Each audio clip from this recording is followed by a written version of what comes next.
Accueillons ce matin Monsieur Didier Samuel, qui est président-directeur général de l'Institut national de la santé et de la recherche médicale, l'INSERM. Seul organisme, je rappelle, de recherche publique français entièrement dédié à la santé humaine. Je vous précise d'ailleurs que cette audition fait l'objet d'une captation vidéo. Elle est diffusée en direct sur le site internet du Sénat et sera consultable en vidéo à la demande. Monsieur le Président, nous sommes heureux de vous recevoir ce matin au regard de l'importance des missions de votre organisme et de l'importance de la recherche pour poursuivre sur la voie du progrès médical. Je précise, peut-être parce que c'est le tropisme budgétaire, que le budget de l'INSERM s'est élevé à un peu plus de 1,2 milliard d'euros en 2025, dont 726 millions d'euros pour la subvention de l'État. À cet égard, la question de la coordination des acteurs publics engagés en matière de recherche médicale est évidemment essentielle. Vous pourrez sans doute évoquer les débuts de l'Agence de programme de recherche en santé que vous pilotez et qui a ce rôle depuis sa fondation, je crois que c'est en 2024. En outre, cette audition se tient alors que l'AMEX, et le président va revenir de l'AMEX, vient de décider de lancer des travaux sur l'innovation thérapeutique. Et donc, je laisserai dans les interventions le président de l'AMEX ou les futurs rapporteurs de cette mission intervenir. Voilà. Monsieur le Président, je vais vous laisser tout de suite commencer cette édition par un propos liminaire d'actualité, et puis ensuite, bien, nous aurons les échanges avec l'ensemble des commissaires. Voilà, et donc le son n'est pas très bon.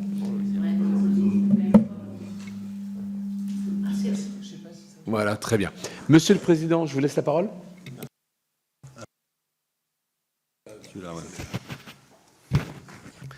Monsieur le Président, donc, Mesdames, Messieurs les sénateurs et sénatrices, donc, merci beaucoup pour donc, cette invitation et cette audition. Donc, en effet, l'INSERM, c'est l'organisme public en charge de la recherche biomédicale. D'autres organismes de recherche ont des actions et des orientations aussi en life science, qu'on appelle en sciences de la vie ou en santé. Mais par contre, l'INSERM est le seul qui est complètement focalisé sur cette action. L'INSERM, c'est 9000 chercheurs ou techniciens ou ingénieurs payés par l'INSERM. C'est aussi 300 unités de recherche qui sont réparties en France. La particularité, c'est que nos unités de recherche sont des unités, ce qu'on appelle mixtes de recherche, c'est-à-dire qu'elles sont toujours en co-tutelle avec une université. Donc, on n'a pas d'unité propre, on n'a que des UMR, des unités mixtes de recherche, qui sont donc réparties dans toute la France. Et on a aussi une cinquantaine de ce qu'on appelle des unités mixtes de services, des UMS, qui sont également en co-tutelle avec l'université, mais qui sont des plateformes technologiques, des plateformes d'imagerie, des plateformes d'animalerie, qui sont de plus en plus importantes d'ailleurs dans la recherche.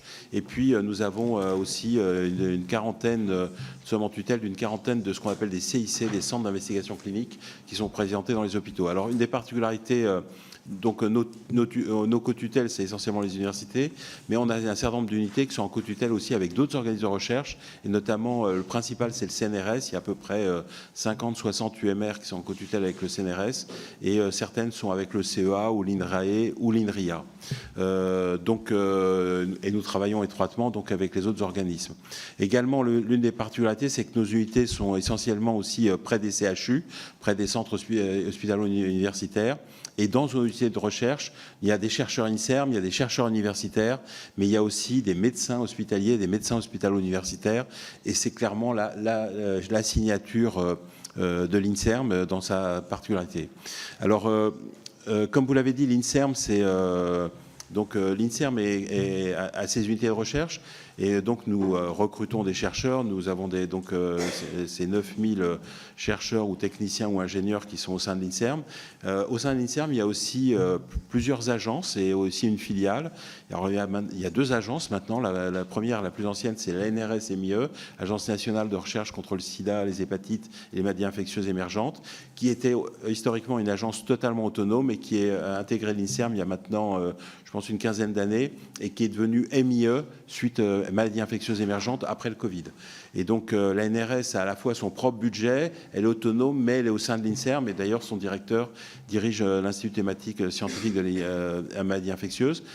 Il y a une deuxième agence dont vous avez parlé qui a été créée en 2024, qui est l'Agence de programme de recherche en santé, Donc l'INSERM coordonne, et donc la particularité ici, c'est que l'INSERM a un rôle de coordonnateur et de fédérateur, mais ce qui est nouveau, c'est qu'au sein de cette agence, il y a tous les partenaires de la recherche en santé. D'ailleurs, comme je préside l'agence, il y a un directeur exécutif qui est Franck Mouton.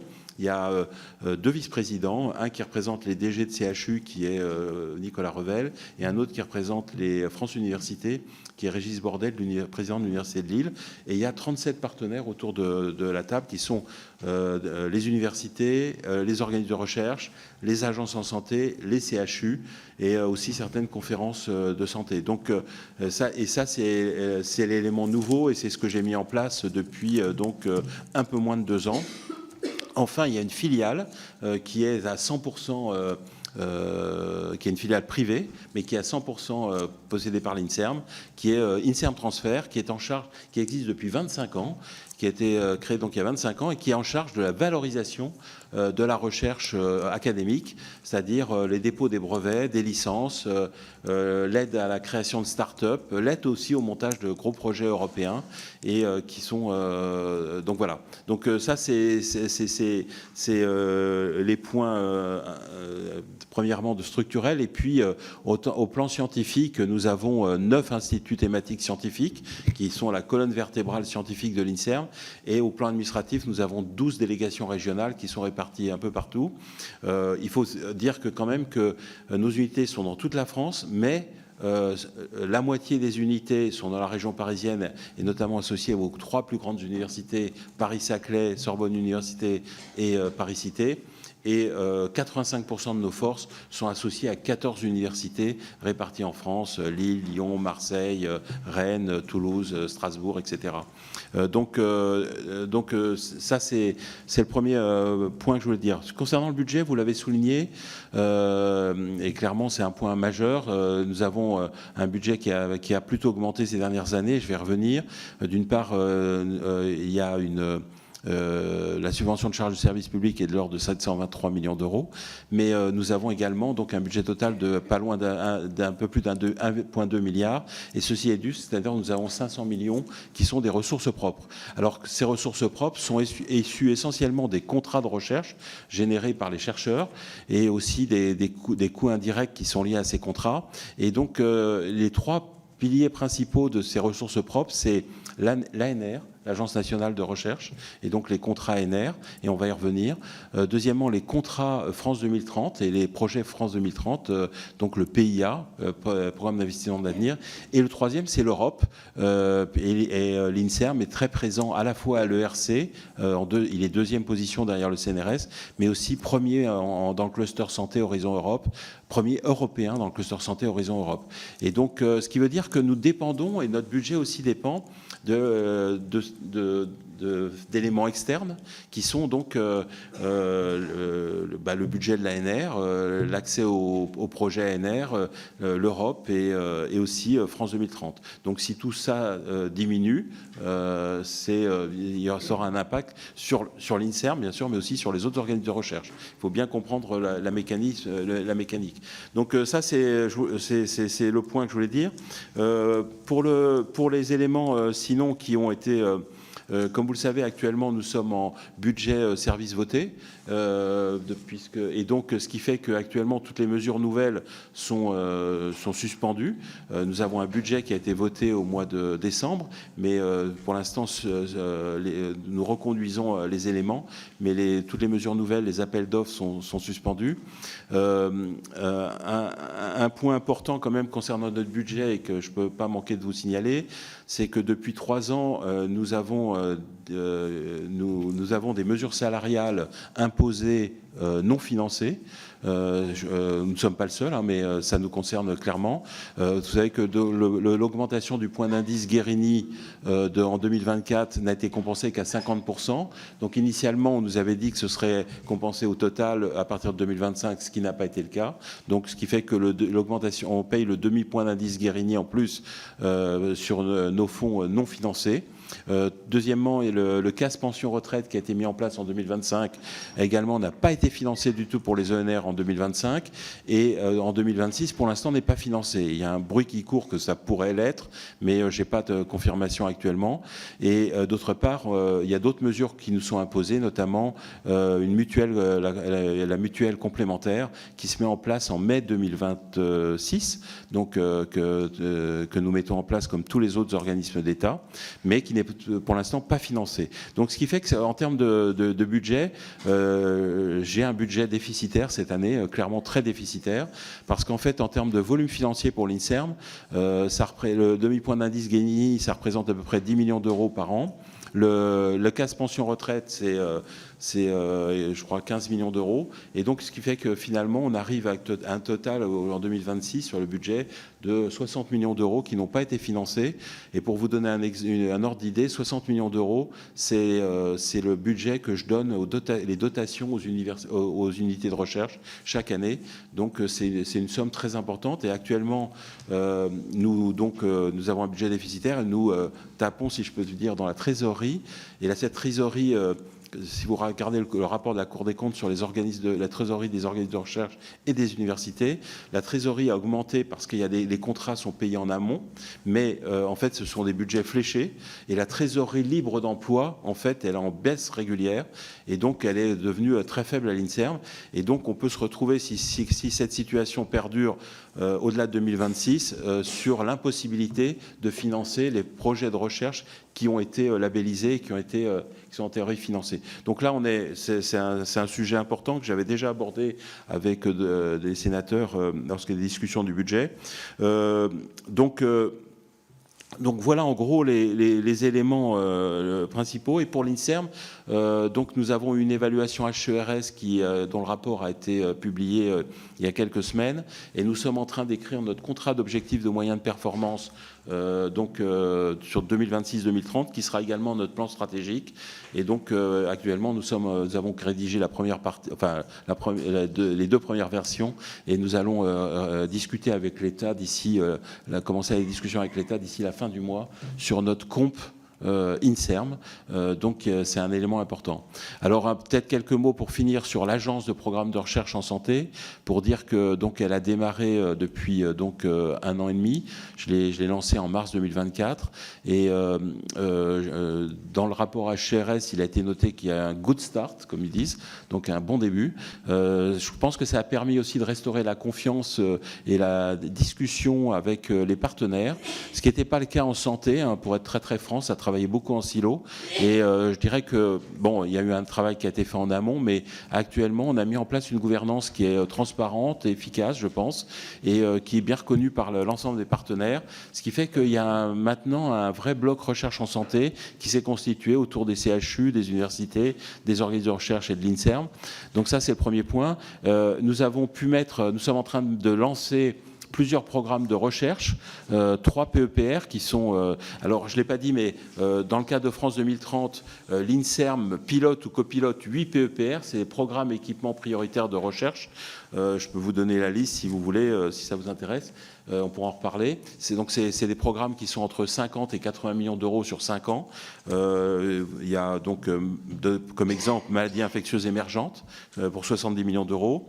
Biothérapie, bioproduction avec le CEA, santé numérique avec l'INRIA pour 60 millions d'euros, c'est-à-dire tout ce qui est l'IA et le digital, microbiote et alimentation à la santé avec l'INRAE, c'est 60 millions d'euros, santé des femmes, santé des couples qui est piloté uniquement par l'INSERM, c'est 25 millions d'euros, notamment sur 2 axes qui sont endométriose et infertilité, et puis psychiatrie de précision, organoïdes sur puce, identité destin cellulaire. Et nous avons, depuis la création de l'agence, nous allons lancer 3 programmes de recherche qui sont financés moins que les premiers, chacun aux alentours de 20 millions d'euros, un sur la transplantation d'organes, un sur les maladies neurodégénératives, Alzheimer, Parkinson, et un sur les maladies inflammatoires chroniques. Et enfin, j'ai beaucoup travaillé à un programme qui s'appelle France Vaccin, pour remettre la France dans le niveau où elle doit être en vaccinologie, qui donc démarre également en 2026, qui est un programme où on a fait travailler ensemble l'Institut Pasteur, le CEA, l'INSERM, la PHP, les hôpitaux.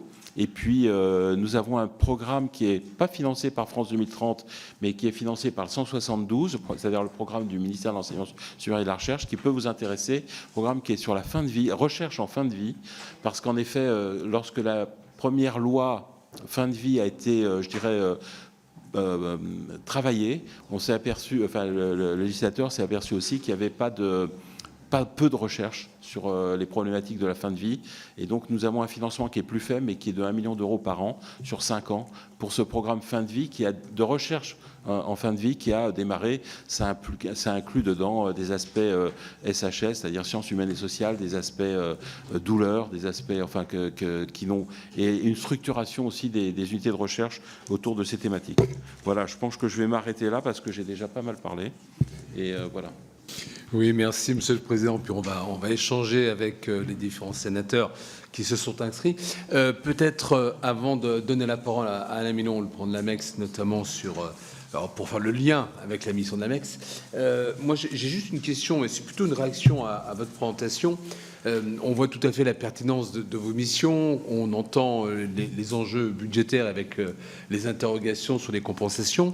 On voit aussi la complexité du nombre d'acteurs, la complexité du mécanisme des appels à projets avec des programmes nouveaux. Donc, on a parlé de France 2030, mais il y a des appels à projets divers et variés. Je mets de côté l'Europe, qui a une fonction spécifique.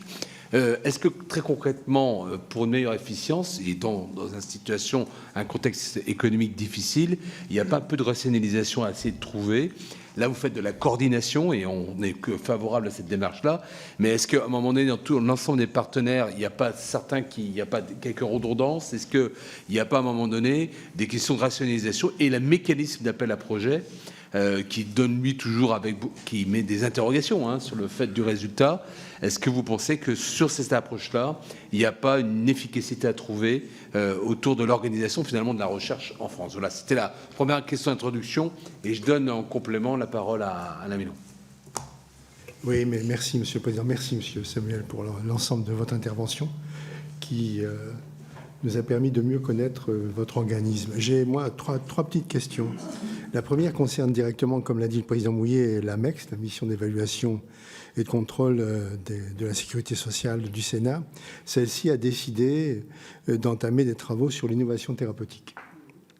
Et sur cette question sensible, nous devons aboutir à une solution équilibrée entre soutien et accès, soutien à l'accès des patients aux innovations thérapeutiques et efficience de la dépense.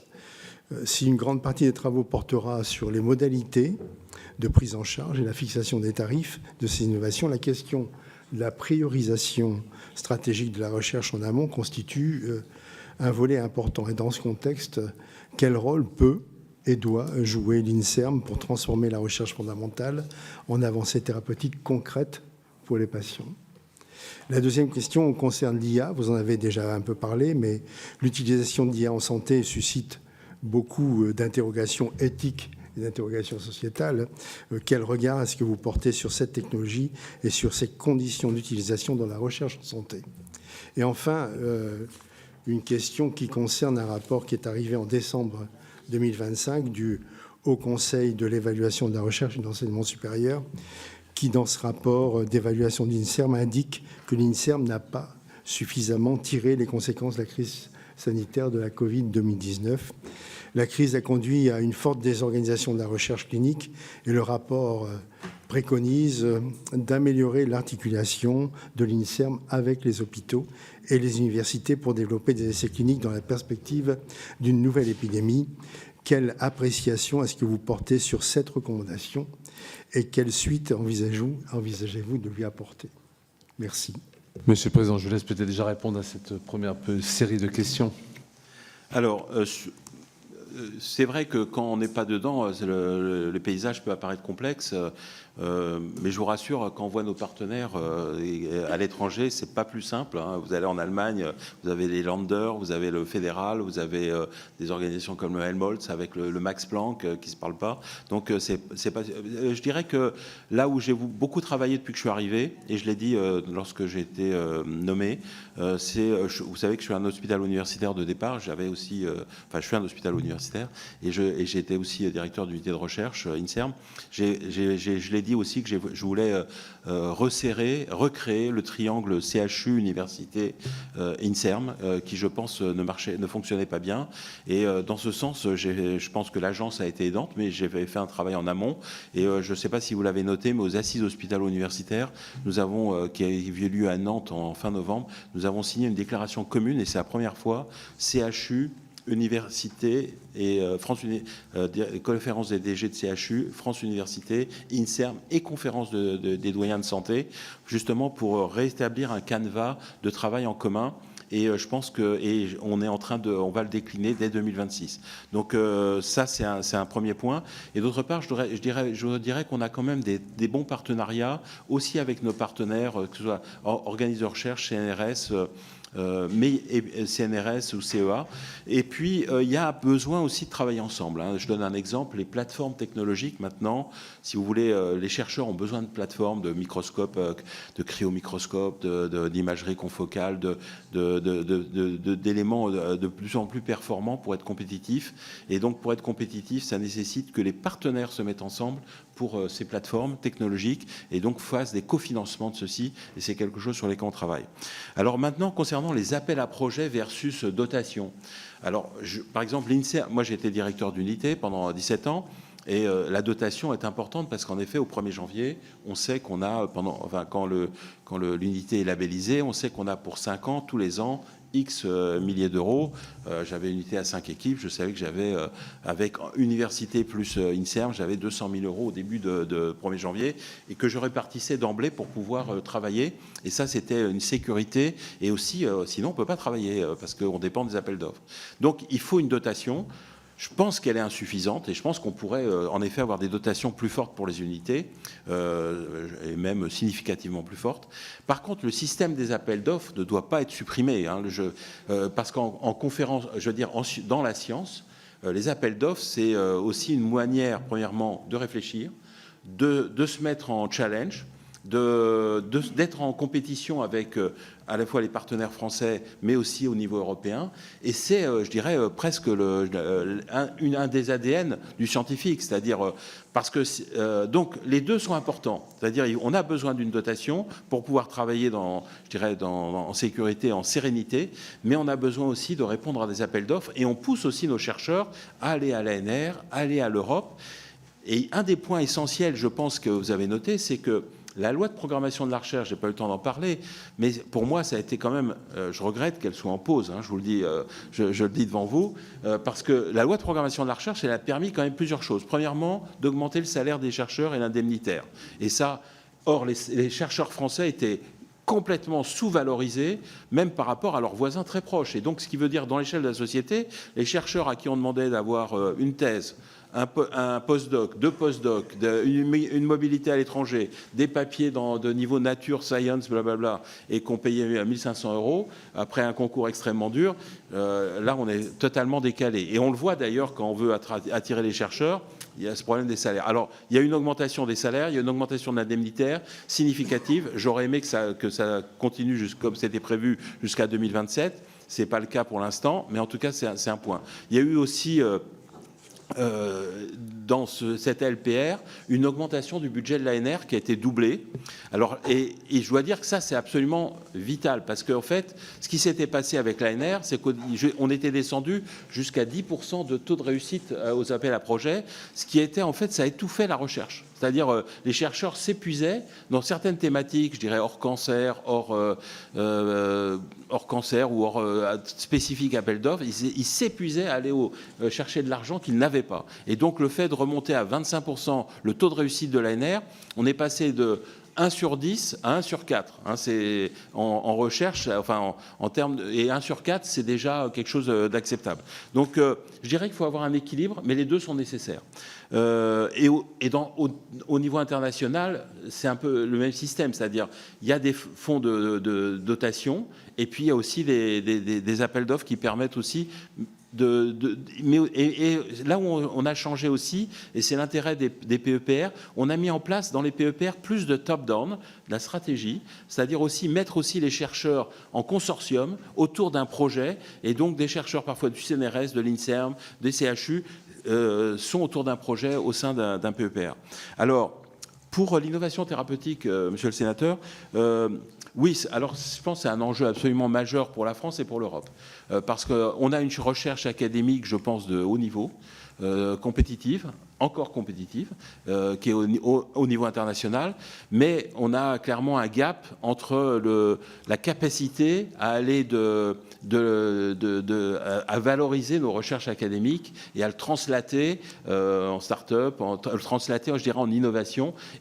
Alors, il y a des progrès quand même qui ont été faits, et notamment, je le donne souvent comme exemple, j'ai tendance un peu à me répéter, je m'en demande de m'en excuser, mais par exemple, je suis hépatologue de départ, je travaille beaucoup sur l'hépatite C. L'hépatite C, la recherche était académique mondiale et la France était très bien placée pour comprendre comment le virus se multipliait, les cibles thérapeutiques qui ont été identifiées par les chercheurs, et 100% des médicaments qui ont tué l'hépatite C sont américains. Donc, et ça, c'est un défaut à la fois français et européen. Alors, là où on commence à avoir quand même des succès, INSERM Transfer a 25 ans, et il y a des progrès majeurs qui ont été faits.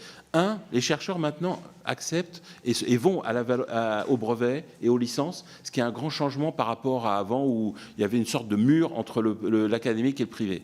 Deuxièmement, nous, on les encourage. On fait des conventions scientifiques avec les chercheurs et on leur permet d'avoir 20% de leur temps dans une start-up sans qu'ils perdent de salaire. Donc ça, c'est un point qu'on a mis en place. Troisièmement, je pense que maintenant, tout ce qui est brevet, licence, même construction de start-up, en tout cas avec INSERM Transfer, ça marche bien. Là où c'est plus difficile, et qui est vraiment un gap qu'il faut franchir, c'est aller plus loin. C'est-à-dire être capable d'aller jusqu'à plus que la start-up, faire de la phase 2, puis faire de la phase 3 et d'aller aux médicaments. Et ça, derrière, il y a comment dire, une faiblesse de notre monde académique, mais aussi il y a une faiblesse des investisseurs en santé.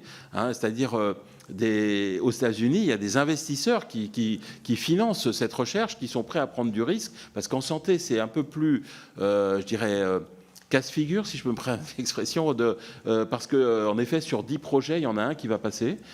Mais voilà, donc il faut avoir la capacité aussi. Donc il y a besoin. Donc on travaille maintenant avec des fonds d'investissement qu'on essaye de pousser pour aller sur la santé, mais on n'a pas encore les gros fonds d'investissement. C'est-à-dire en France, on commence à avoir des fonds d'investissement spécialisés dans la santé qui nous aident, et ça c'est un plus. Et puis on a quand même au sein de l'INSERM, on a quand même des médicaments maintenant qui sont arrivés au bout et certains ont été rachetés par des Américains et on a notamment le bulévirtide, qui est un traitement de l'hépatite delta. C'est un brevet allemand et INSERM, c'est Gilead, la firme pharmaceutique, qui l'a acheté et qui l'utilise. Mais c'est un retour sur investissement. Mais on a, par exemple, récemment, ImCheck, qui est une société française, qui est au départ une start-up à partir d'un brevet d'une licence du centre de recherche de Marseille, le CRCM, et qui a un anticorps dans le traitement de la leucémie.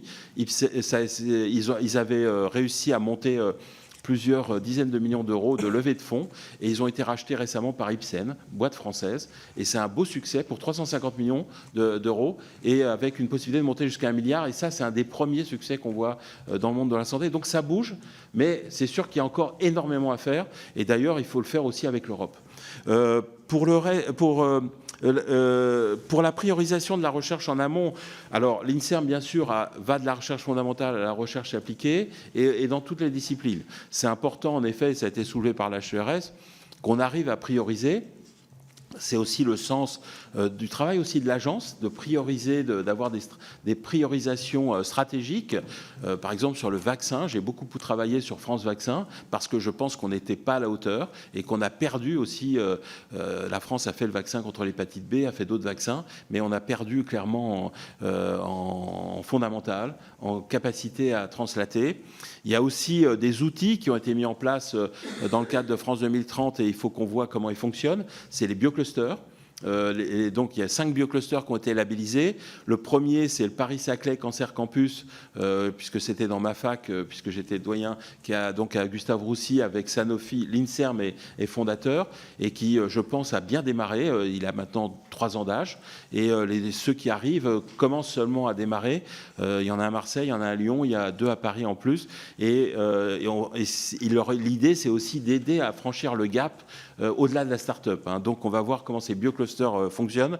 Je pense qu'en France, il y a beaucoup plus maintenant d'habitude de travail commun public-privé, mais ça nécessite encore d'être nettement amélioré et de faciliter. Sur l'IA, je dirais que sur l'IA, on ne peut pas s'exonérer de l'IA. J'ai créé un pôle IA et numérique en santé en mars dernier. On peut même dire que c'était un peu tard et j'aurais dû faire ça avant. Parce qu'en effet, il y a d'une part... l'IA va apparaître dans la recherche et apparaît déjà dans la recherche. Je donne un exemple. Quand vous essayez d'isoler un gène d'intérêt qui est responsable d'une maladie, vous avez déjà un travail où vous allez sortir, je ne sais pas, 300 gènes qui sont ce qu'on appelle d'intérêt. Derrière, plutôt que de le faire un par un pour savoir quel est le gène d'intérêt, ou même les 2-3 gènes qui travaillent ensemble qui vont provoquer la maladie, on a besoin d'outils maintenant de bioinformatique, d'outils d'IA qui vont aider aussi et booster la recherche. Et donc ça, c'est clairement. Mais aussi, ça va aussi modifier l'administration. C'est-à-dire, je dirais, l'IA doit aussi nous aider à modifier l'administration. Mais l'IA aussi va engager des réflexions éthiques. Parce qu'en effet, il faut faire attention pour rejet écrit complètement par des sociétés comme ChatGPT ou d'autres, et il faut que des articles aussi écrits. Donc, il y a aussi un travail d'appropriation de cette technologie qui est absolument essentiel. Et derrière ça, et en parallèle, il y a aussi pour la recherche en santé des aspects absolument fondamentaux qui sont les entrepôts de données de santé, les données de santé, c'est-à-dire les big data en santé, qu'il faut qu'on arrive à partager, à collecter, à partager entre différents acteurs. Monsieur le Président, en effet, il y a des cohortes à l'INSERM, il y a des cohortes aux universités, les données de santé sont dans les hôpitaux, donc il faut que tout le monde travaille ensemble, et ça, c'est un travail qu'on a mis sur la table actuellement, et on a aussi un plan cohorte sur lequel l'INSERM travaille, et l'agence aussi de l'INSERM travaille. Donc ce sont des points... Alors, dernier point aussi, monsieur le sénateur, pour ne pas perdre trop de temps, vous avez dit que l'HERS a dit qu'on n'avait pas pas fait de rétexte sur le Covid. Alors, comme vous le savez, dans le document, si vous le lisez, il y a j'ai une partie droit de réponse que j'ai écrite. Et d'ailleurs, j'ai reconnu le travail de la HRS, et on va intégrer les commentaires. J'ai critiqué quand même 2 éléments de la HRS, ma relation avec les universités qui était considérée comme insuffisante, et j'ai dit que je ne comprenais pas très bien ceci parce qu'on a une relation extrêmement étroite et coopérative et collaborative avec les universités et avec les CHU maintenant. Donc ça, c'est un point. Et concernant le Covid, alors je suis d'accord qu'il y a encore des choses à faire. On n'a pas un bouton, voilà, il y a un virus qui arrive, on appuie sur un bouton, la chaîne se met en place, et c'est vrai que ce n'est pas encore fluide.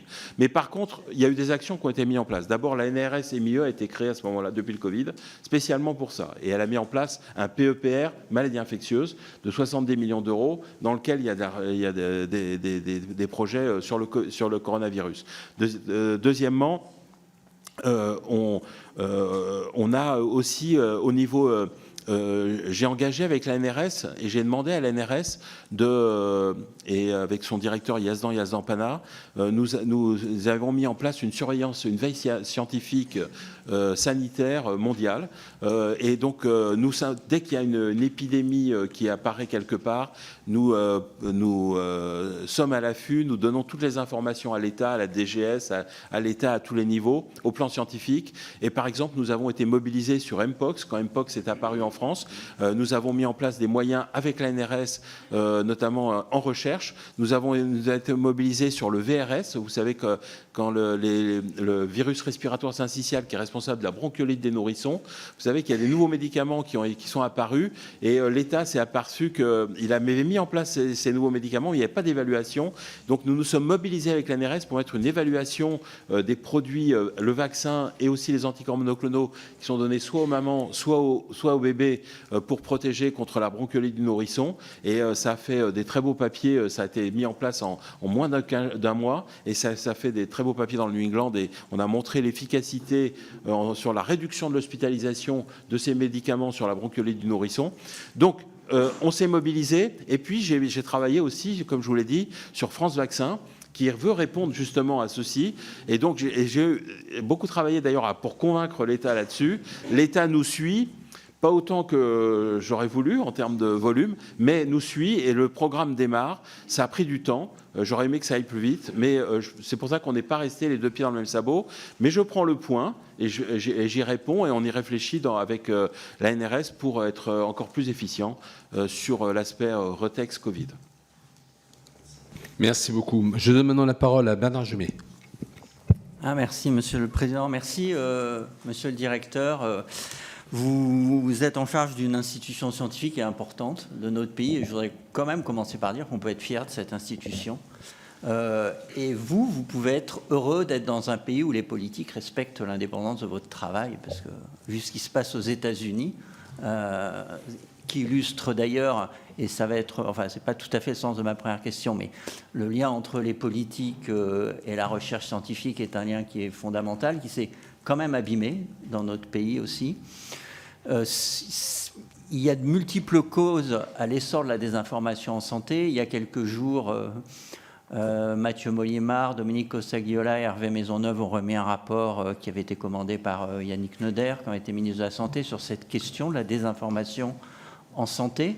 Et comment l'INSERM, j'imagine que vous avez lu les conclusions remises par les 3 rapporteurs, comment est-ce que l'INSERM aborde cette question? Vous qui êtes un grand producteur de données scientifiques, comment vous imaginez mieux valoriser ce que vous produisez pour renforcer le lien entre les données scientifiques, la prise de décision et notre population, parce que c'est un lien qui est essentiel, le lien entre les institutions scientifiques et la population.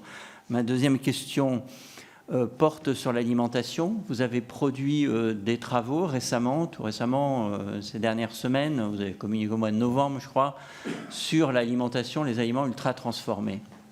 Est-ce que vous pouvez nous faire part du niveau de preuve, justement, que vos équipes ou la recherche internationale à laquelle vous contribuez sur la question, quel est le niveau de preuve entre un certain nombre de pathologies qui se développent dans notre pays, et pas que dans notre pays, dans un certain nombre de pays dans le monde.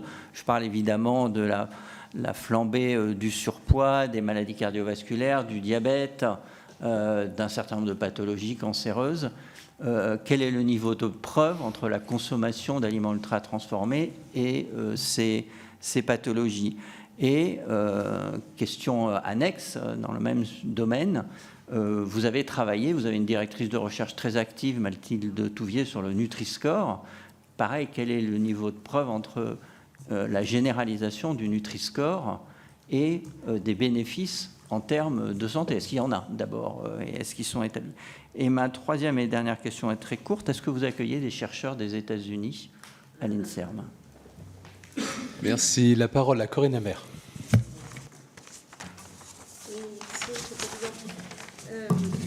Oui, Monsieur le Président, merci d'abord pour vos premières réponses et puis pour la clarté de vos propos, parce que c'est vrai que le paysage est complexe. Hein. On ne va pas se mentir. La position de la France dans la recherche scientifique mondiale recule, notamment dans le domaine de la santé. En 2024, elle n'a capté que 5% des essais cliniques mondiaux, passant derrière l'Espagne, contre plus de 6,5% il y a 10 ans. L'Europe aussi recule. Bernard Jomier vient d'évoquer les États-Unis, tandis que la part de la Chine dans les essais cliniques mondiaux atteint 15%. Les entreprises du médicament jugent contraignante la législation française et la réglementation européenne, notamment pour les conditions pour mener des essais cliniques et les délais d'accès au marché du médicament. Des évolutions existent, mais elles sont encore timides. Alors, est-ce que ce recul, est-ce que c'est un lien avec la rémunération des chercheurs que vous évoquez tout à l'heure? Et de quel choc d'attractivité la France a-t-elle besoin, selon vous, pour rester compétitive en Europe et à l'international? Vous avez un peu répondu à mes questions suivantes en évoquant la recherche académique et le secteur industriel. dont les collaborations sont certainement à renforcer. Les rapporteurs de la Commission des finances avaient également pointé du doigt les difficultés tenant au partage de la propriété intellectuelle entre partenaires, avec des tensions autour des questions de valorisation des résultats de la recherche. Vous avez dit tout à l'heure que vous travaillez avec des fonds d'investissement spécialisés en santé. Vous avez évoqué aussi des gros fonds d'investissement. Je ne sais pas auxquels vous pensiez. Est-ce que ces difficultés de valorisation des résultats de la recherche, vous les avez rencontrées dans vos discussions avec ces fonds d'investissement autour de la santé? Puis enfin, une dernière petite question. Quelle est la part de budget consacrée au programme d'équipement prioritaire de recherche? Je vous remercie. Merci. La parole à Cathy Porsopoli. Merci, Monsieur le Président. Alors, tout d'abord, Monsieur, merci pour vos propos et pour nous avoir évidemment éclairé sur les 8 PEPR. J'ai l'habitude de parler d'EPR, donc là, c'est pas tout à fait la même chose. PEPR, sur lesquels vous travaillez, évidemment, sur le rôle que vous jouez sur la recherche médicale. Et je pense qu'on se le dit quand même assez souvent, mais on peut être fier de nos chercheurs en France qui font quand même du travail et qui ont des recherches très poussées dans de nombreux domaines. Alors, oui, moi je considère comme vous que les appels d'offres sont importants, avec tout ce que vous avez rappelé, y compris l'obligation de travailler, de chercher, de regarder les choses, d'aller finalement répondre et chercher les appels d'offres.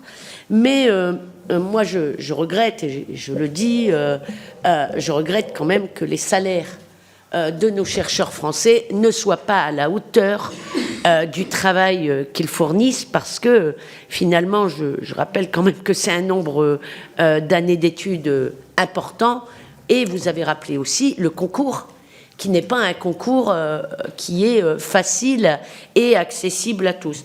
Et je rappelle quand même que les salaires des chercheurs ne sont pas à la hauteur, et qu'ils sont en Europe, d'ailleurs, parmi, en France, les moins payés. Je rappelle qu'en Suisse, en Allemagne, aux Pays-Bas, en Autriche, les chercheurs sont bien plus payés qu'ils ne le sont en France.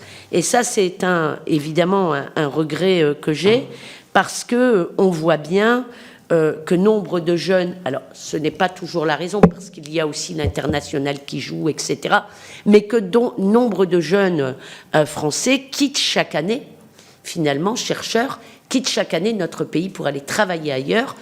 Alors, je le dis, il n'y a pas que la question des salaires, il y a les processus aussi qui sont liés à l'international, aux recherches qui sont faites dans d'autres pays.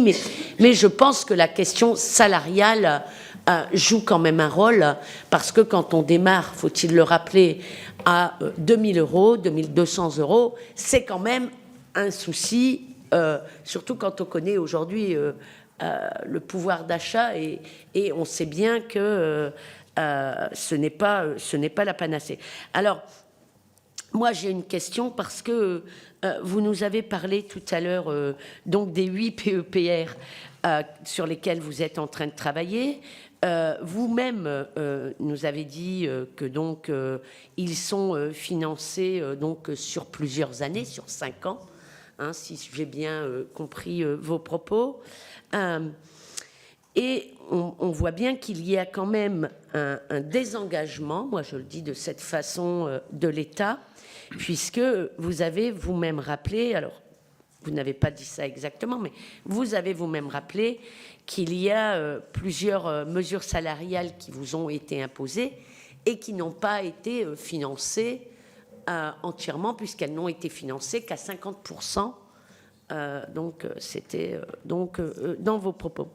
Alors moi j'aimerais savoir si vous êtes certain, excusez-moi, mais de pouvoir financer jusqu'au bout ces 8 PEPR, tout en sachant qu'il y a quand même, ça a été dit, enfin moi je le dis pour ma part, un désengagement de l'État sur la question donc de la recherche en France.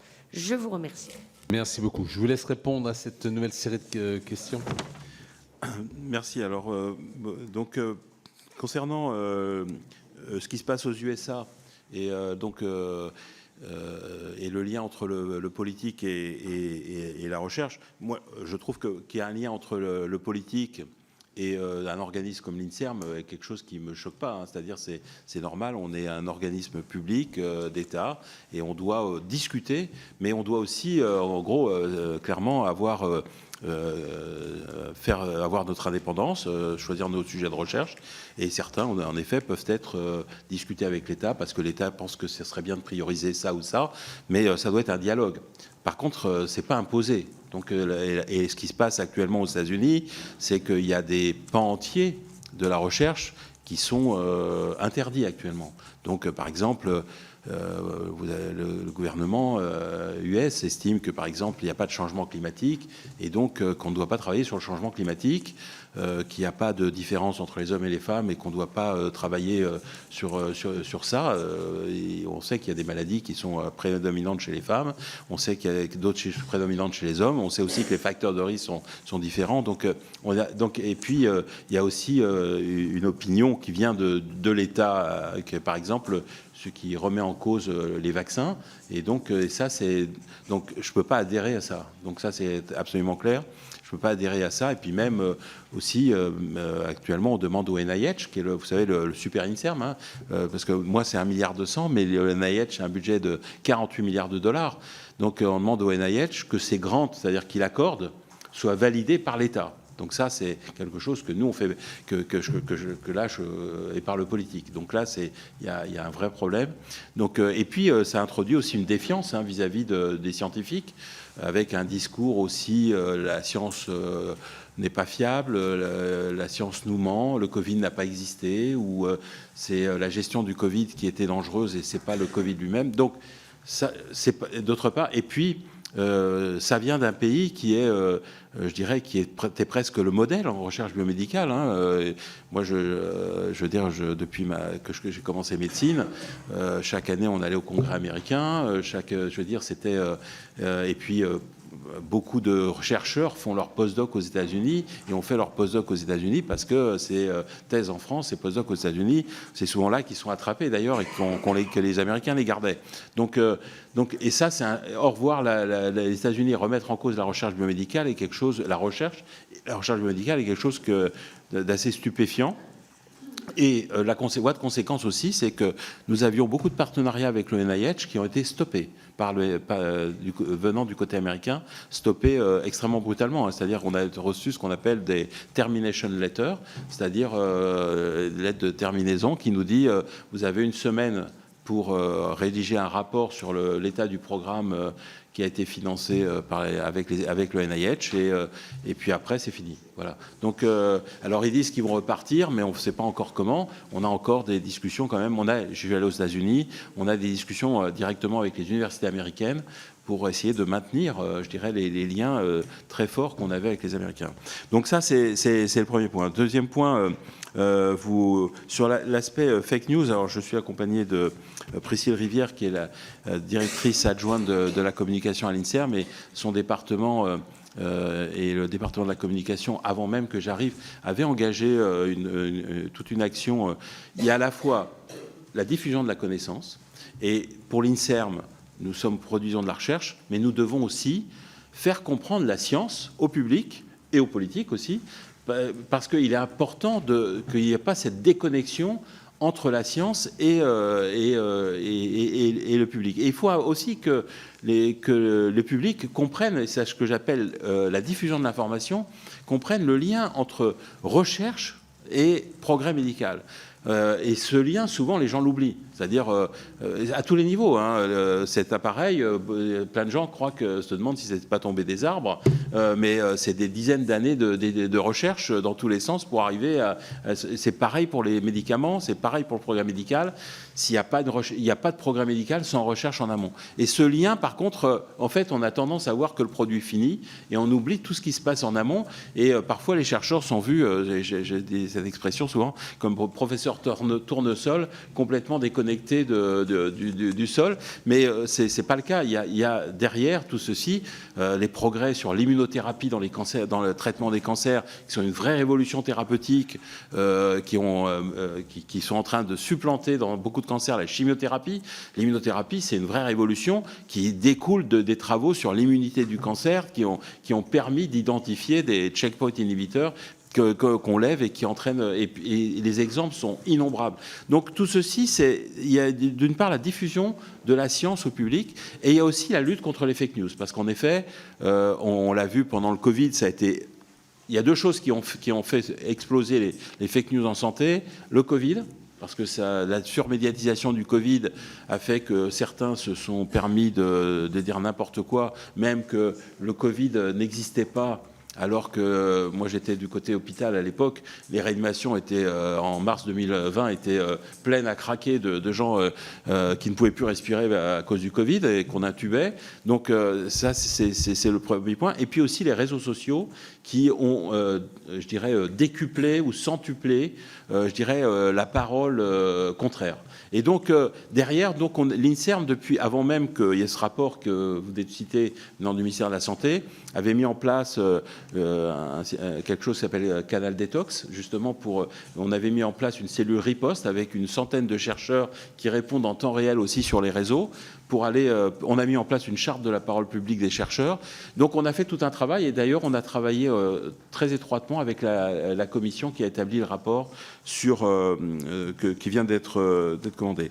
Sur l'alimentation, alors est-ce que c'est solide?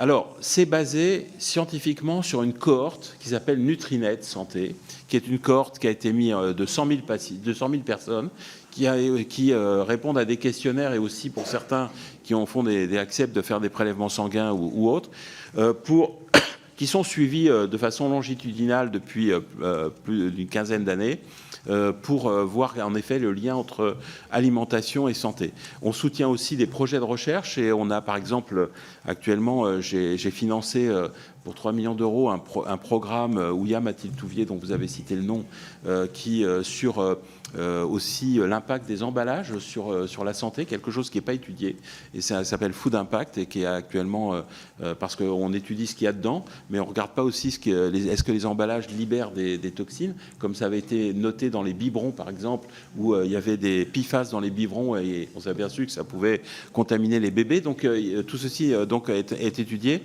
Donc le Nutri-Score est issu de la cohorte Nutrinet Santé. Il y a un Nutri-Score 2 dont vous avez parlé, qui est issu d'affinage, de nouvelles recherches qui permettent d'affiner ce que l'on a. Alors, bien sûr, ça peut être challengé, et la science peut être challengée, mais comment dire, pour nous, ce sont des éléments solides. Et sur le lien entre, je dirais, les maladies et l'alimentation, et notamment les aliments surtransformés, je pense qu'il y a des liens qui sont assez clairs, qui viennent d'apparaître avec obésité, diabète. Sur les liens avec les cancers, c'est pas encore aussi solide, et donc l'INSERM doit aussi répondre aux questions à l'envers, c'est-à-dire pourquoi est-ce qu'il y a plus de cancers du pancréas? Pourquoi est-ce qu'il y a plus de cancers chez les jeunes? Pourquoi est-ce que certains cancers sont plus agressifs? Donc, on doit aussi, à l'inverse, répondre à des questions. Mais c'est trop facile de dire c'est l'exposition, c'est l'environnement. Il faut le prouver. Et c'est des grosses études de cohorte, c'est des grosses études épidémiologiques qui sont assez complexes, et que nous mettons en place avec notre Institut de santé publique et aussi avec d'autres partenaires pour essayer de répondre à ces questions. Donc, certaines réponses sont solides, certaines sont à consolider. C'est le travail du scientifique. Mais c'est aussi le travail de discuter aussi avec vous, parce que derrière vous donnez l'impact par exemple du Nutri-Score, puisque ça arrive chez vous. Est-ce qu'on le met sur les aliments ou pas? Ça nécessite de vous convaincre ou pas de la solidité de cet aspect-là. Les chercheurs USA, est-ce qu'il y en a qui viennent? Alors vous savez qu'il y a un dispositif qui a été mis en place qui s'appelle Choose France for Science, pour financer des chercheurs des USA. Il y a actuellement, je crois, une cinquantaine de chercheurs venant des USA, pas tous américains, mais travaillant aux USA, qui sont rentrés qui rentrent dans ce programme, et qui sont toutes disciplines confondues. Et il y en a une dizaine en santé, qui ont été retenus. On a des chercheurs de différents niveaux, des jeunes, des moins jeunes, qui arrivent, parfois des seniors. Alors, il faut bien être conscient qu'il y a des chercheurs qui réfléchissent à bouger venant des États-Unis, qui sont soit des gens qui sont depuis longtemps aux États-Unis, parfois des Français qui sont partis pendant leur postdoc. Et vous savez que, par exemple, il y a eu des retours importants. Par exemple, Madame Bana Jabri, à la tête d'Imagine, est une Française qui a fait toute sa carrière à Chicago, qui a pris la tête du LIHU Imagine. Yasmine Belkaïd, qui est une chercheuse française, pareil, qui dirigeait une branche de NIH et qui maintenant est la directrice de l'Institut Pasteur. Et puis, on le voit aussi, on a une attractivité. Vous avez dit, est-ce que vous êtes fier de vos chercheurs? La réponse est oui. Je suis fier de l'INSERM, je suis fier des chercheurs. Et on voit qu'on a encore, malgré le problème des salaires, on a encore une attractivité. Cette année, au concours INSERM, 30% des recrutés sont des chercheurs de nationalité étrangère. Et dans mes chers professeurs juniors, j'ai 50% qui sont soit des chercheurs de nationalité étrangère, soit des chercheurs qui viennent d'un laboratoire à l'étranger. Donc on a encore une attractivité parce que là, il y a une qualité de la recherche en France qui est claire. Alors, pour répondre à la partie recherche clinique, oui, on a rétrogradé. Alors, il y a plusieurs éléments. Premièrement, il y a des nouveaux partenaires, enfin, il y a de nouveaux acteurs. La Chine, vous l'avez noté. La Chine, d'abord, et ça, on devrait en prendre leçon, a surinvesti en recherche. Donc, moi, je le vois dans le domaine de la santé. La Chine d'il y a 10 ans n'est plus la Chine de maintenant. Quand je vois ce qui se passe, j'étais éditeur en chef d'un journal européen qui s'appelle Journal of Hepatology, qui est le numéro 1 mondial.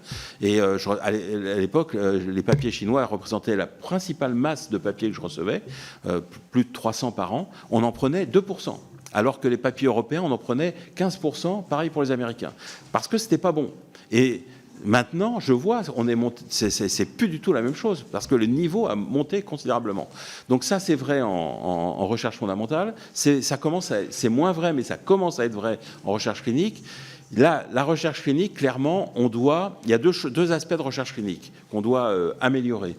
La recherche à promotion industrielle, c'est-à-dire un industriel veut tester un médicament.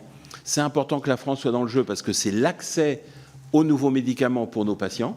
Donc ça, c'est important. Et donc, on doit mettre en place des solutions de mise en place de ces essais de façon beaucoup plus fluide que ce n'est actuellement. Et ça, c'est clairement une action qui doit être faite et qui doit être portée pas seulement par l'INSERM, qui est par d'autres, mais qui doit être portée. C'est au niveau des CHU, du ministère de la Santé. Enfin, il y a tout un travail à faire, l'ANSM. Et puis, il y a aussi tous les essais cliniques à promotion académique, où on est beaucoup trop lent. C'est-à-dire, par exemple, l'État donne un financement pour une recherche clinique. Le temps que ça se mette en place, le temps qu'on passe tous les obstacles éthiques, comité de protection des personnes, logistique, ANSM, c'est-à-dire l'agence du médicament, et, mise en place du case report form, c'est-à-dire le dossier du patient, tout ça, ça prend des mois et des mois. Et là, il y a vraiment besoin clairement de changer le paradigme si on veut rester dans la compétition. Et vous avez tout à fait raison, il y a vraiment un travail. Sur la valorisation et l'API, je pense qu'on a pas mal progressé là-dessus parce qu'on a mis en place en santé quand même des outils maintenant de partenariat public-privé, les IHU, les RHU, donc réseau hospitalo-universitaire, les instituts hospitalo-universitaires, où on met en place des consortiums publics-privés et on sait faire ça maintenant. Et par exemple, on a des INSERM Transfert, ce sont des professionnels. Les consortiums sont établis en amont et on voit maintenant les brevets quand ils sont valorisés, on a du retour sur investissement qu'on se partage entre les CHU, entre l'université, entre l'INSERM, et c'est quelque chose qui marche beaucoup mieux que dans le passé, qui est pas encore bon. Comme on parle d'argent. Derrière, il y a donc parfois ça se tire un peu, je dirais, la compétition, mais grosso modo, on y arrive quand même sans que ça prenne trop de temps et parce que les gens sont professionnalisés. Sur les budgets. Les budgets des PEPR. Alors les budgets des PEPR ont été portés uniquement par France 2030. Et donc, je n'ai pas de crainte particulière sur le fait que ces budgets aillent à leur terme. Voilà. Là où j'ai une crainte, c'est qu'on n'a plus de visibilité à partir de 2026 sur les futurs financements France 2030, pour être très franc, et sur 2027. Donc là, actuellement, c'est un peu l'inconnu. C'est complètement l'inconnu. On nous dit qu'il n'y a plus beaucoup d'argent. Et d'autre part, ma crainte aussi, c'est que 2027 est dans une année particulière de campagne électorale au plus haut niveau, risque d'être une année un peu blanche. Et donc j'ai alerté l'État, je me suis permis de le faire, sur le fait qu'il y avait un risque d'avoir quasiment 2 années blanches, 2026-2027, et en fait que ça redémarre qu'en 2028. Et ça peut nous coûter très cher. Donc, très cher au plan positionnement, compétitivité. Et je l'ai dit à l'État, je l'ai dit au ministre, il faut qu'on fasse attention à ça. Bien sûr, je ne maîtrise pas cet aspect-là, mais quand même, je me permets de le souligner. Donc, je ne suis pas inquiet sur les PEPR qui est en cours. Ce qui m'inquiète, c'est les futurs financements et les nouveaux financements. Fier des chercheurs, oui, je l'ai déjà dit. Alors, sur les salaires, oui, alors, la LPR, et je remercie les parlementaires, et notamment le Sénat, parce que je sais que le Sénat a mis tout son poids sur la LPR et la loi de programmation de la recherche, et notamment sur cet aspect-là, qui est les salaires des chercheurs et l'indemnitaire. Et comme vous le savez, dans l'échelle d'une société, c'est pas seulement en comparaison avec l'international, c'est aussi au sein d'une même société. Si les enfants, quand ils réfléchissent à leur carrière, ce qu'ils vont faire, et qu'ils voient que dans un métier, ils gagnent tant et dans l'autre, 3 fois moins, bon, au début, il y a la passion, mais il y a un moment donné, on le sait, on est rattrapé par les loyers, par l'appartement, par nourrir les enfants, pour leur donner une scolarité, etc. Donc ce sont des points... Donc, il y a eu un comblement du gap, du trou, par la LPR. Je regrette, comme je l'ai dit en introduction, que ce soit sur pause, parce que je pense qu'on n'a pas encore attrapé nos partenaires européens, et on le voit d'ailleurs, qu'on veut faire venir les chercheurs. Et en termes d'attractivité, il y a 2 points qui font venir les chercheurs. Il y a le salaire, mais il y a aussi le welcome package, ce qu'on appelle le package d'accueil, qui est extrêmement important pour un chercheur, c'est-à-dire quels moyens vous me donnez pour faire ma recherche dans votre unité. Et donc, par exemple, dans la loi de programmation de la recherche, il y avait une bonne réflexion là-dessus, sur ce qu'on appelle les chaires professeurs juniors, parce qu'il y avait la chaire et 200 kg de welcome package venant de l'ANR. Et ça, c'est quelque chose, et qu'on peut en plus implémenter en plus si le chercheur a besoin de plus. Donc, c'est des éléments absolument essentiels. Je crois que j'ai répondu. Oui, on va continuer. Alors, il nous reste une demi-heure, il y a encore 7 intervenants. Alors, Corinne Boursier. Merci, Monsieur le Président. Monsieur Samuel, merci pour vos propos. Nous sommes très heureux de vous recevoir. La recherche est en effet fondamentale pour l'avenir et la santé de l'ensemble de nos concitoyens. Dans un contexte mondial de concurrence scientifique accrue et face aux enjeux de santé publique, comment l'INSERM entend-elle renforcer la compétitivité de la recherche médicale française ? J'ai compris que ce n'est pas simple, notamment financièrement. J'avais plusieurs questions auxquelles vous avez déjà répondu. Notamment, je souhaitais aussi aborder la question sur les talents. Et celle-ci portait sur les stratégies prioritaires mises en place pour attirer et retenir les meilleurs talents, qu'ils soient chercheurs en début de carrière ou scientifiques internationaux de haut niveau. Vous y avez déjà partiellement répondu. Comment l'INSERM favorise-t-elle l'innovation, notamment la transformation des découvertes fondamentales en applications cliniques et thérapeutiques? Là aussi, vous avez déjà partiellement répondu à cette question. Comment l'INSERM évalue-t-elle la coopération internationale avec d'autres institutions de recherche et avec l'industrie? Et quelles sont les perspectives de développement dans ce domaine? Et je vous rejoins, ainsi que certains de mes collègues, et même l'ensemble, je pense, de mes collègues, sur la problématique de la désinformation. Celle-ci peut mettre à mal la santé. Comment mieux informer les Français pour leur sécurité et aller à l'encontre de cette désinformation? Je suppose que l'INSERM a un rôle à jouer. Vous l'avez déjà souligné, il semble en effet important de communiquer au mieux et diffuser l'information. Je vous remercie de votre éclairage sur ces enjeux cruciaux pour l'avenir de la recherche médicale en France. Merci. Qualifié. Merci, Monsieur le Président. Merci, Monsieur le Directeur Général.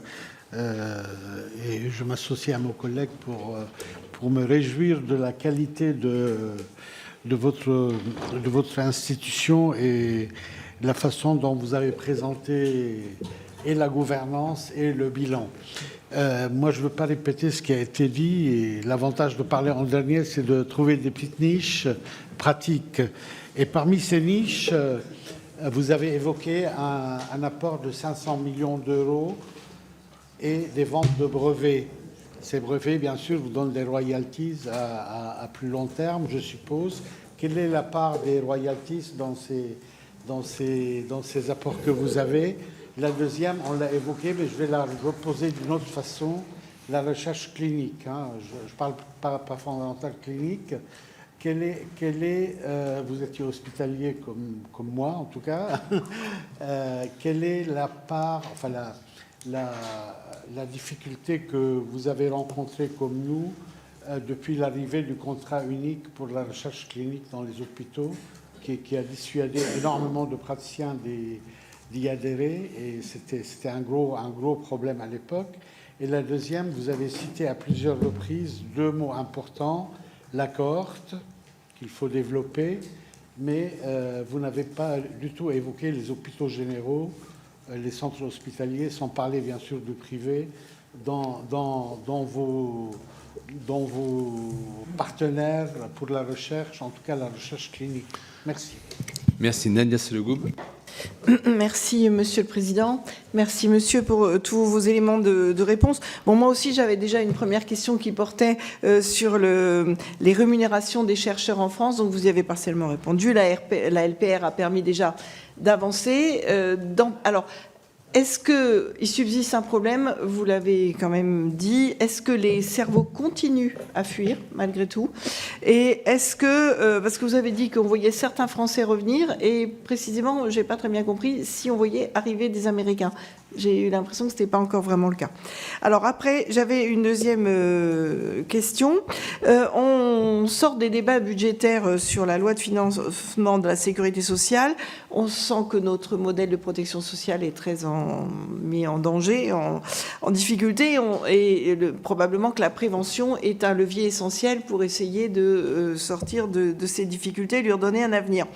Or, on a l'impression aussi que la prévention, c'est encore le parent pauvre de nos politiques de santé publique et qu'elle est globalement délaissée dans le champ de la recherche. Alors, vous avez parlé d'alimentation, de vaccinologie, mais à aucun moment j'ai compris qu'il y avait un programme pour démontrer scientifiquement, avec des éléments chiffrés, les bénéfices de la prévention. Et pourtant, ce serait essentiel qu'on ait plus que des indicateurs de santé publique pour embarquer quelque part avec nous l'opinion publique et avoir des éléments tangibles de preuve, et faire quelque part le lien entre la science et la prévention. Donc, est-il prévu d'aller dans ce domaine? Parce qu'on en aurait vraiment besoin. Merci.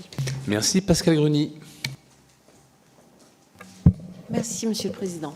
Monsieur le Président, directeur général, moi, j'aurais juste une question sur la médecine du travail, parce qu'on en parle peu. Les préventions et santé au travail sont essentielles, à la fois pour la santé des personnes, à la fois dans le débat sur les retraites, et puis bien sûr sur l'économie avec les arrêts de travail. Et donc il y a beaucoup de sujets complexes. Moi j'avais fait un déplacement au Danemark où il y a aussi des sujets, mais il y a beaucoup de recherches, notamment sur les risques psychosociaux.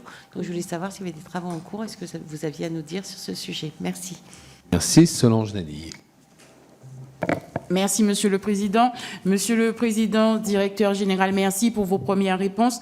Mais moi, je souhaiterais vous interroger sur deux thèmes particuliers, la recherche clinique et l'ancrage territorial, et aussi sur l'innovation au service de l'équité territoriale. Vous avez, Monsieur le Président, souligné l'indépendance de l'INSERM par rapport aux politiques. Moi, j'ai lu récemment que vous soulignez l'indépendance de l'INSERM sur les pesticides. En Guadeloupe, le chlordécone inquiète 75% de nos compatriotes. Au-delà des constats environnementaux, comment l'INSERM compte-t-il intensifier la recherche clinique locale pour établir les liens clairs avec la prévalence hors norme des cancers et du diabète? Deuxième question, envisagez-vous la création d'une unité de recherche de plein exercice en Guadeloupe, à l'instar de la Guyane, pour stabiliser des recherches sur place? Et enfin, sur l'équité territoriale, l'INSERM au service de l'équité territoriale, l'innovation ne doit pas rester confinée au CHU. En Guadeloupe, 28% de la population renonce aux soins, notamment à cause de la double insularité, puisque nous sommes un archipel, nous avons des îles du Sud. Monsieur le Président, quel rôle l'INSERM peut-il jouer pour valider scientifiquement des modèles de soins innovants, télémédecine, protocole de coopération adapté à ces territoires isolés, et comment transformer l'excellence de la recherche française en bénéfice direct pour un patient de Marie-Galante ou de Désirade en Guadeloupe. Merci. Merci bien. Raymond de Poncé-Monge. Merci, Monsieur le Président. Merci, Monsieur le Directeur Général. Moi, ma question concerne un éclaircissement par rapport à ce que vous avez dit à propos du complément des dotations qui sont la réponse aux appels d'offres. Il est vrai qu'on entend souvent une plainte sur le côté chronophage, tant pour les chercheurs, mais surtout pour les chefs de service, de cette obligation de compléter un petit peu par ces appels d'offres. Mais par ailleurs, vous avez noté une meilleure efficience, puisque vous avez dit que vous étiez passé de 10% en quelque sorte de résultat, d'aboutissement de cet appel d'offres à 25%. Et justement, moi, j'aimerais vous demander comment vous avez fait pour procéder à cette meilleure efficience qui est vraiment nécessaire pour que ce ne soit pas effectivement vécu seulement sur le côté chronophage du temps de recherche quand même à 90%. Ce résultat, et je le répète, de chef de service. Donc voilà, vous êtes passé de 10 à 25%. Est-ce que vous envisagez d'autres moyens et comment vous avez fait déjà pour cette première étape? Merci. Merci. Pour terminer, Marie-Do Schliemann. Merci, Monsieur le Président. Merci, Monsieur le Président, directeur général. C'est difficile en arrivant à la fin de l'interrogatoire. Je vais essayer de ne pas être redondante. Alors, vous avez rappelé l'importance de la recherche dans le rayonnement, l'attractivité, le soft power, la compétitivité économique, mais aussi l'importance en matière de progrès scientifique, technologique et technique apportés par la recherche.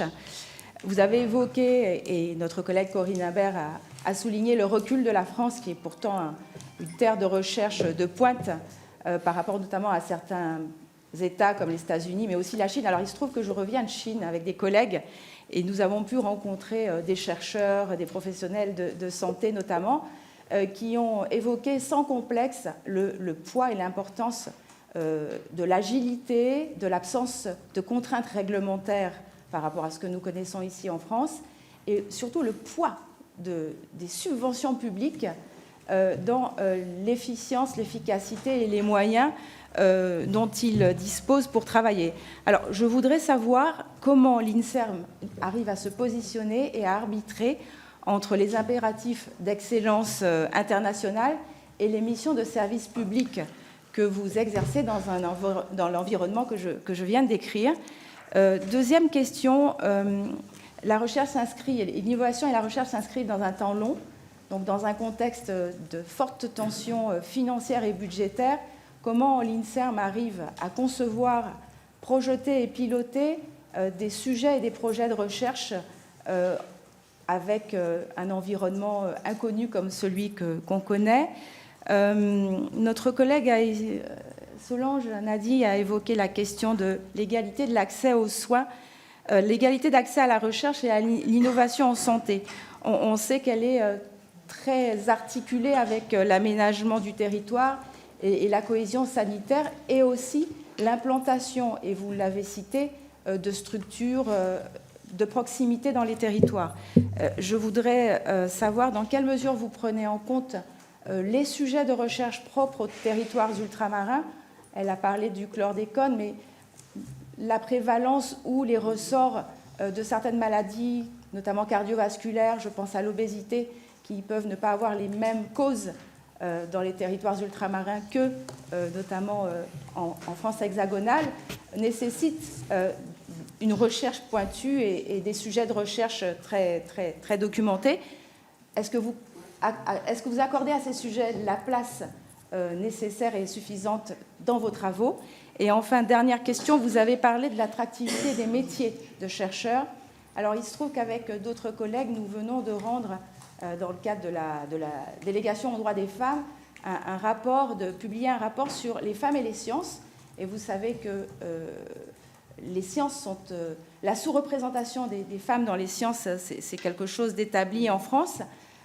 Qu'est-ce que fait l'INSERM pour faciliter l'accès aux carrières scientifiques non médicales pour les femmes? Et vous avez parlé des welcome packages qu'est-ce que vous avez dans vos welcome package pour aider les femmes à s'orienter vers les carrières scientifiques non médicales, mais surtout à faire carrière et à ne pas retourner vers des carrières scientifiques médicales qui sont aussi importantes quand arrive notamment le moment de la maternité où ils ne peuvent pas exercer correctement leur métier de chercheur. Merci. Merci. Monsieur le Président, je vais vous laisser répondre. Alors peut-être il y en a certaines qu'on peut globaliser vu le temps, d'autres plus précises. Et puis il y a peut-être des sujets qui ne sont pas directement dans votre champ de compétences. Donc voilà, je vous laisse répondre. Alors, merci pour toutes ces questions. D'ailleurs, je vous remercie parce que ça montre un intérêt vraiment aigu pour la recherche. Et donc c'est apprécié. Et je l'apprécie. Alors, concernant la compétitivité de la recherche, c'est absolument essentiel. Donc on a mis en place aussi, donc on a des concours de recrutement qui sont assez sélectifs, mais j'ai mis aussi en place des outils que l'INSERM a mis en place avec le CNRS, d'ailleurs, qui s'appelle ATIP Avenir, qui est un programme qui permet d'attirer des jeunes chercheurs avec un welcome package également 3 à 5 ans et qui leur permet de leur donner des possibilités. Il y a 10 postes par an et 10 postes CNRS, donc 20 postes par an. C'est un programme qui marche très très bien, qui est à très haut niveau. On a aussi, grâce à la LPR, les chers professeurs juniors, et c'est un programme que j'ai soutenu à fond dès sa création. Et nous sommes pas loin de 50 recrutés, c'est en plus des postes en plus, recrutés dans les chers professeurs juniors. Et en plus, ça nous permet aussi de faire de la stratégie et aussi de positionner les chaires sur des sites où on pense qu'elles doivent être et sur des thématiques aussi qui sont parfois nouvelles. On voit des chaires maintenant en biologie computationnelle, en bioinformatique, biogénétique, des nouveaux métiers en IA. Et donc, on travaille là-dessus. Sur la translation, c'est-à-dire la capacité à translater la recherche académique en privé, en médicaments, j'en ai parlé avec l'aide d'INSERM Transfert, donc je ne vais pas trop détailler. Par contre, sur la coopération internationale, alors je ne l'ai pas dit, mais quand je suis arrivé, j'ai souhaité relancer complètement le positionnement de l'INSERM à l'international, à l'Europe et à l'international. Je me suis pas mal déplacé pour plusieurs raisons. D'une part, pour augmenter notre visibilité de l'INSERM sur l'international. Et j'ai engagé plusieurs actions. Premièrement, des partnerships, des partenariats avec des organisations similaires à l'INSERM en Allemagne, en Grande-Bretagne. Je suis allé en Grande-Bretagne, je suis allé en Allemagne récemment. J'ai renoué aussi avec les Britanniques, qui ont une recherche de très haut niveau, mais qui s'étaient un peu, les liens s'étaient distendus après le Brexit et après le Covid. Et j'ai souhaité resserrer. Je suis allé en Autriche, je suis allé aux Pays-Bas, en Espagne, et donc déjà l'Europe, mais aussi internationale.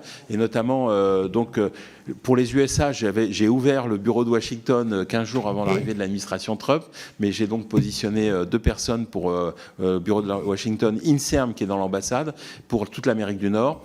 Et je vais ouvrir, et je suis allé plusieurs fois en Asie, et notamment pour renouer les liens et relancer les liens, ou créer les liens avec le Japon, la Chine, Taïwan, et aussi la Corée du Sud et l'Inde. Et j'ouvre un bureau cette année, en fin de l'année, j'ouvre un bureau à Tokyo, qui sera le premier bureau Asie de l'INSERM. Et j'ai un bureau aussi à Bruxelles pour justement accompagner notamment toutes les actions qu'on mène en Europe, et notamment le développement, j'ai pas le temps d'en parler, mais du futur programme cadre européen qui sera activé en 2028 et qui sera absolument essentiel pour la recherche française, puisque le financement va être doublé, et c'est quelque chose sur lequel on travaille. Donc ça, et puis j'ai créé des joint labs internationaux pour labelliser des laboratoires français et étrangers qui travaillent ensemble, et pour les booster encore à travailler encore plus ensemble.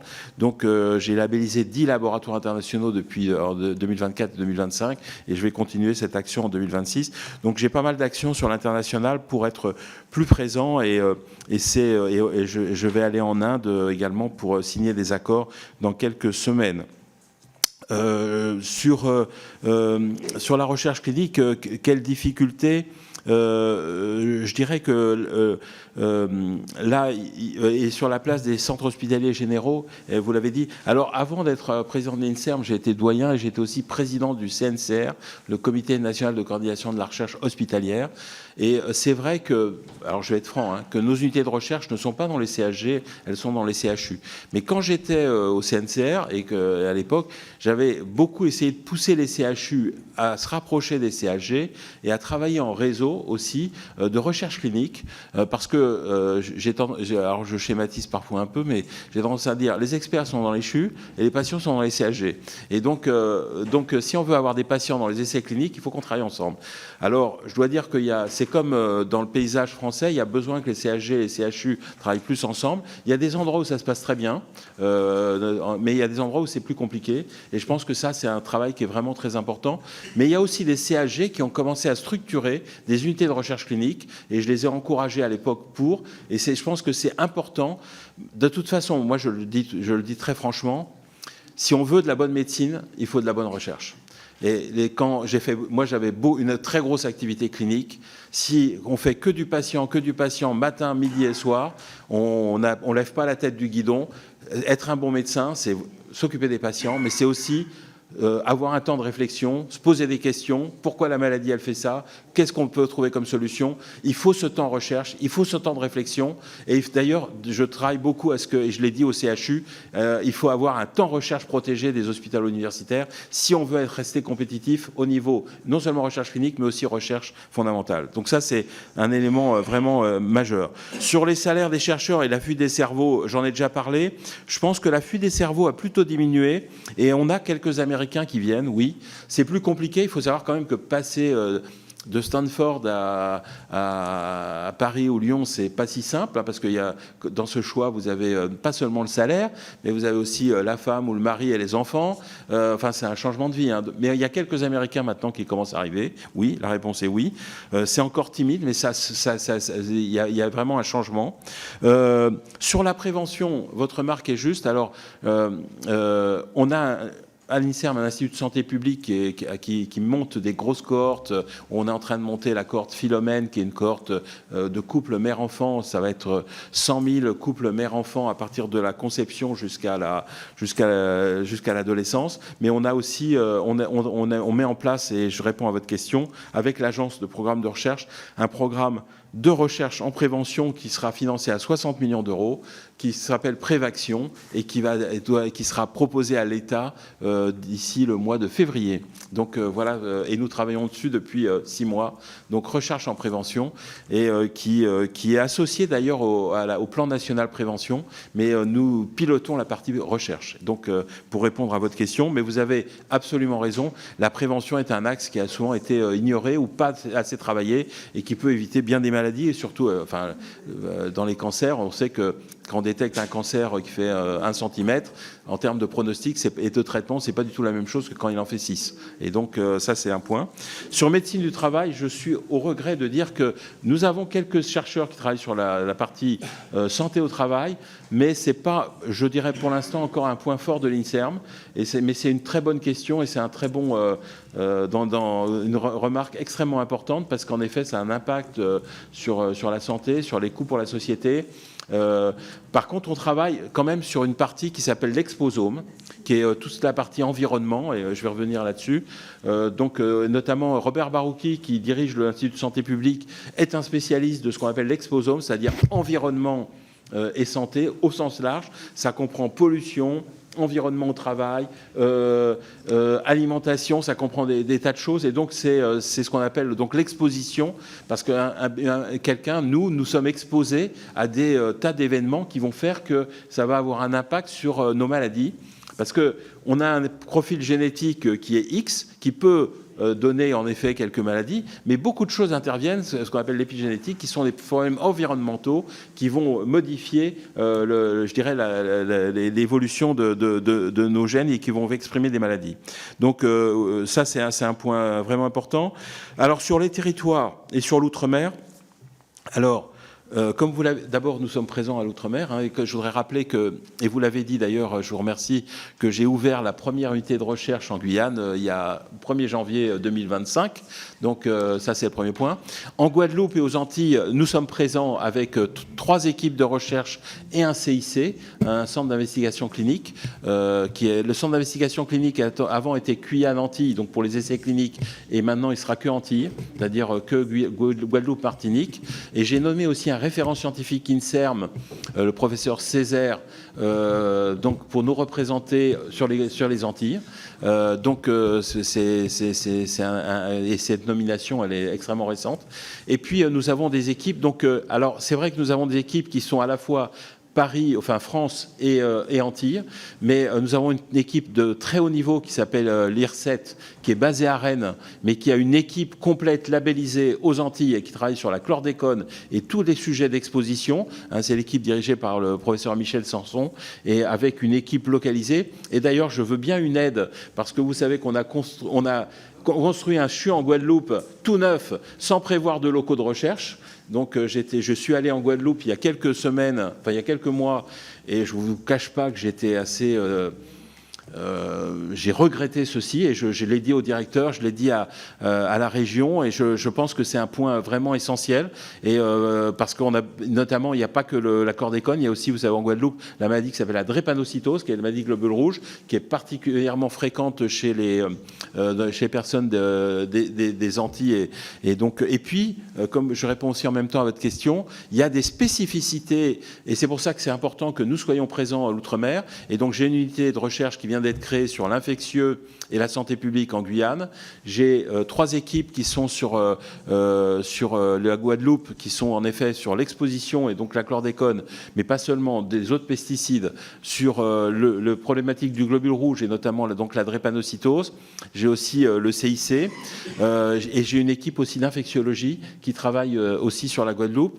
Et à La Réunion, j'ai 2 équipes, 2 unités de recherche qui sont labellisées, une en infectiologie parce que pour tous les territoires ultramarins, on a les problématiques Zika, dengue, chikungunya, et l'équipe en Guyane elle a 700 km de frontière avec le Brésil, et donc il y a des maladies nouvelles qui commencent à apparaître, et donc on a les problèmes d'infectieux. Et l'autre unité de recherche qui est à La Réunion est sur diabète et maladies cardiovasculaires, parce qu'en effet, ce sont vraiment des sujets absolument majeurs. Donc, nous sommes très attentifs à développer, à maintenir, et les équipes à La Réunion ont été renforcées récemment, et depuis que je suis président, je suis allé en Guyane, je suis allé aux Antilles, et je suis allé à La Réunion, justement pour clairement affirmer notre présence dans les territoires d'outre-mer. Et je suis prêt à en rediscuter avec vous, et si vous m'aidez sur les locaux recherche dans Guadeloupe, j'y serai extrêmement sensible. Je dirais aussi que sur les territoires, et pas seulement ultramarins, je remercie souvent les régions qui sont très souvent très aidantes pour nous aider, parce qu'il y a le public État, mais il y a aussi public territorial, et les régions ou les métropoles parfois sont souvent très aidantes pour nous aider à financer des unités de recherche, faire des appels à projets, des plateformes technologiques, et on travaille de façon étroite avec les régions dans les territoires, et c'est un point vraiment essentiel. Sur les appels à projets chronophages, oui. Alors les appels à projets, pourquoi le taux a monté de succès à l'ANR? Parce que le budget de l'ANR a été augmenté grâce à la LPR, et significativement, ce qui fait qu'on a pu augmenter 2 choses. Le nombre de projets labellisés, le montant par projet, et aussi la partie qui revient à l'organisateur, c'est-à-dire l'INSERM par exemple, ou le CNRS, qui permet de financer les locaux, les labos, d'acheter de l'équipement. C'est aussi des éléments essentiels. Donc, mais c'est vrai aussi que nous travaillons à simplifier la vie du chercheur dans l'appel à projets, à les aider, et particulièrement pour les projets européens ou certains projets français qui sont très complexes, on met en place des cellules d'aide au montage des projets et aussi à la gestion des projets pour faciliter la vie du chercheur. Le soft power recherche, quelqu'un avait évoqué ça, absolument essentiel. Et beaucoup de pays l'ont compris. C'est vrai que la France, actuellement, avec les problèmes budgétaires, est tentée de désinvestir. Attention, que vous revenez de Chine, la Chine surinvestit, et on voit l'impact à tous les niveaux. C'est pas seulement les voitures électriques, c'est aussi en santé, c'est en recherche, et ils vont en brevet. Et donc, si on veut être présent, avoir notre souveraineté, être compétitif, à la fois à l'intérieur de l'Europe et à l'international, parce que pour être compétitif en Europe, il faut être fort, au national. Et donc, on est respecté à l'Europe quand on est fort aussi reconnu. Et donc, je pense que c'est pas. Vous avez dit la recherche, en effet, c'est du temps long, mais quand les vaccins, on a eu besoin des vaccins Covid, c'est ceux qui avaient travaillé sur l'ARN messager depuis 20 ans, qui avaient travaillé sur comment on pouvait injecter de l'ARN messager sans danger, comment il pouvait être injecté sans détruire, ceux qui ont travaillé là-dessus, qui ont récolté les fruits. Quand je parle de l'immunothérapie dans le traitement du cancer, c'est ceux qui, il y a 20 ans, on rigolait quand ils travaillaient sur l'immunité du cancer, et maintenant, tout le monde est en train de se jeter sur l'immunothérapie du cancer. Il y a ce qu'on appelle les CAR T-cells, ou même dans les leucémies, on est en train de reprogrammer les lymphocytes des patients qui ont des leucémies pour les réinjecter et traiter leur cancer. Tout ça, c'est des travaux de recherche qui ont été faits, qui ont mis en effet 10, 15, 20 ans parfois pour aboutir à ceci, mais donc il faut avoir cette continuité pour aussi bénéficier de la recherche en permanence et des avancées technologiques. Je dirais... Hein ? Et je crois que j'ai... Sur les femmes. Sur les femmes et sciences, c'est une très bonne remarque. Alors, en santé, il y a autant de femmes chercheurs INSERM que d'hommes chercheurs INSERM, ce qui n'est pas le cas dans toutes les disciplines. Et par exemple, en numérique, en IA, c'est pas du tout le cas. Dans les ingénieurs, c'est pas du tout le cas, et je dis pas ça pour me dédouaner. Là où par contre on a un point faible, et c'est vrai, c'est sur les postes de direction. Et donc j'ai mis en place, enfin ça avait été déjà mis en place avant que j'arrive, mais j'ai amplifié ça, une vraie volonté d'aller vers la parité sur les postes de direction, de tenir compte en effet des grossesses, de pas que les chercheuses qui ont de l'ambition et qui veulent faire carrière n'attendent pas 40 ans pour faire leur premier bébé, parce qu'en ayant peur d'être pénalisés. C'est quelque chose que j'ai connu, j'étais doyen pendant 6 ans, et j'ai connu le même problème pour les hôpitaux universitaires. Dans les maîtres de conf, vous avez 50-50 de femmes. J'avais regardé les chiffres même. Alors, il y a 30 ans, les maîtres de conf femmes, c'était 50%.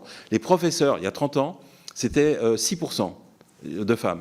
Maintenant, on a toujours 50-50 en maître de conf, et pour les femmes, on a 30% en professeurs. Et pour les directeurs de recherche, on est plus proche de 40% maintenant, et ça monte progressivement, mais on y travaille. Et donc, on essaye de... Et vous avez raison, pour y arriver, c'est redonner, dire aux femmes, il faut que vous fassiez carrière, il faut que vous ayez de l'ambition de devenir aussi directeur, d'aller plus loin que le simple poste. Il faut aussi, on va vous aider, et il faut ne pas vous autocensurer, et aussi ne pas être pénalisé par les maternités. Et donc, c'est un point absolument essentiel. Et donc on y travaille. Voilà. Merci beaucoup, Monsieur le Président. Merci pour vos travaux. Et vous voyez qu'on suit l'évolution de l'Institut. Merci beaucoup.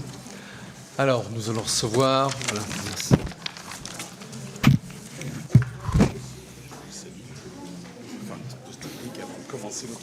Je vous comprends.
Continuer